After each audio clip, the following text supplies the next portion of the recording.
This is Jackie, and I'm here with Brian of Knock Loose. We're here at the Virginia Beach stop of Vans Warped Tour, enjoying the air conditioning today for a little bit, right? Yeah. I just got in it, so I'm gonna drag this out so I can enjoy it a little bit longer. All right, nice. What are some highlights of Warped so far? Show-wise, I would say Denver. Denver always is like a really good show for us. I had a lot of fun. Highlights would be outside of shows, probably the new friends that we've made.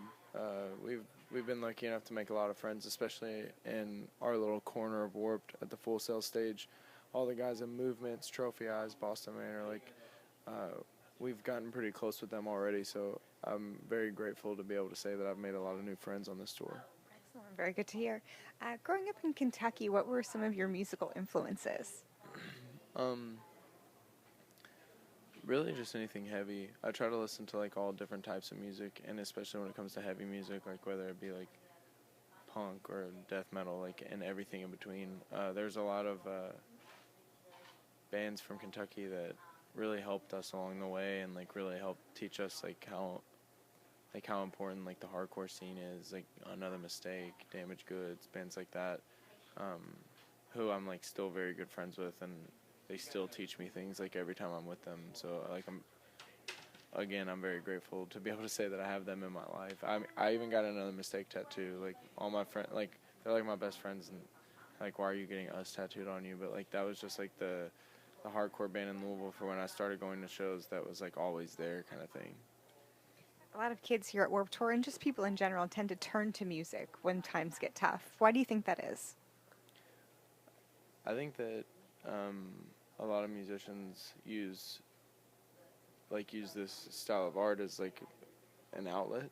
At least I try to. Like I try to take advantage of being able to write songs and say things that I wouldn't normally say in conversation. And I think that a lot of kids can like see honesty in that. Like I know that a lot of bands nowadays just sing about whatever's trendy, or maybe just write songs to have fun or whatever, and like there's nothing wrong with that. That's just not for me.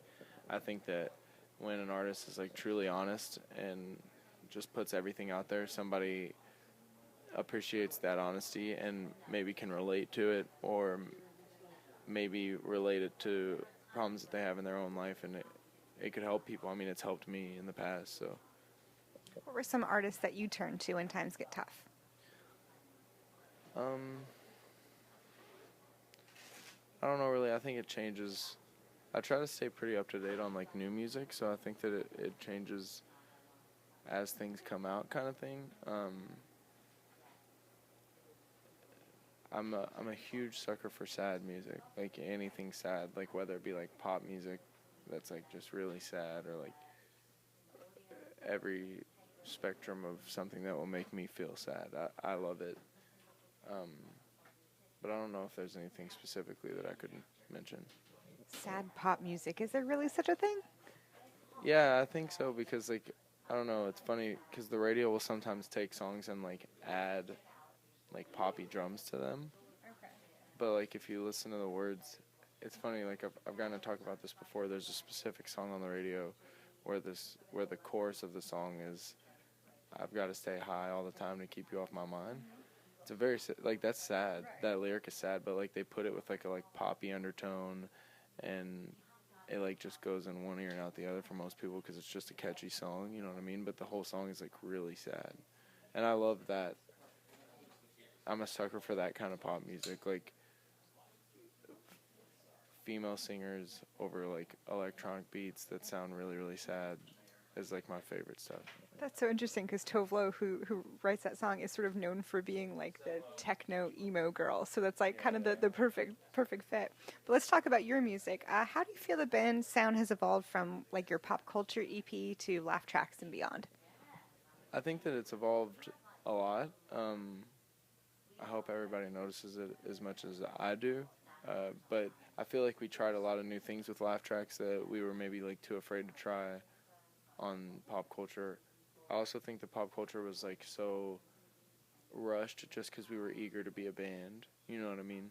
So it was very just like copy and paste, just a lot of breakdowns, And when we approached Laugh Tracks, we realized that like we wanted to try like writing actual songs, if that makes sense. Like our guitar players started really like exploring their own talent within their instrument, and I think that we tried a lot of new things, and I think that we're just going to continue to try new things, but we will always be as heavy as we can. Speaking of new things, what's influencing new music? Probably a lot of the bands that we tour with. We did all last year. We did a lot of support tours for bands like Every Time I Die, who has like constantly been an inspiration for me. We've recently become very close with like Stick to Your Guns, who like Jesse is like such a like powerful frontman and such a personality for his band that it's very like admirable and inspiring to watch. And we've gotten lucky to do like this is our third tour with them, so like I can just watch him like give speeches all day on stage, and like it's very like rewarding for me personally to watch somebody that still cares so much about what they do and so much about what's going on around them, and I think that that's very inspiring. And you're going back on tour with Every Time I Die and Comeback Kid, correct? I mean, two amazing bands again. That's amazing. That's great that you can keep kind of that momentum going. We actually have 2 tours coming up with Every Time I Die. So we're kind of You poor thing. Yeah, we're kind of doing like a year-long world tour kind of thing with them. We're doing Canada with them in September, and then we're also doing Europe with them in the winter with Comeback Kid and Higher Power.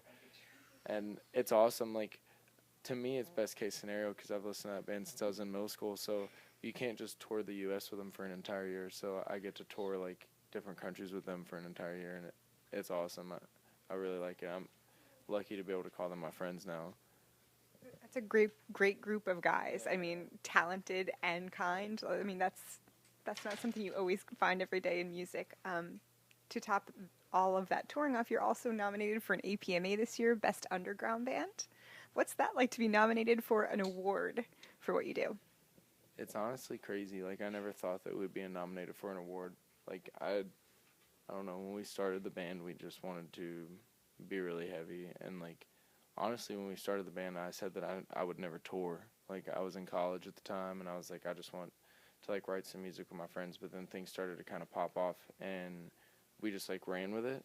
So, like, all these things have been happening, like, within the last year, like, including the nomination for the award that I've just had to, like, step back and be like, how the hell did this happen? Like, I was lucky enough to also be on the most recent cover of Alternative Press, which was, like, I never thought that would happen, and, like, it's crazy. And I've said this, like, every time somebody has asked me, so I'm going to say it again, like, they're like, how do you feel about that? And I just say, my mom's really stoked about it, so that's all that matters. Like, my mom bought the magazine, like, my mom voted for us, so, like.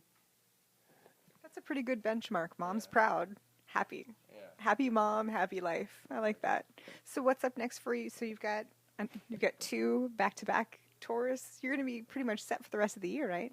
We've got some other stuff for this year, actually, that we haven't announced yet. And then we're already working on next year. The way that we've kind of always worked is we just tour as much as possible until somebody in the band is like, hey, I need a break.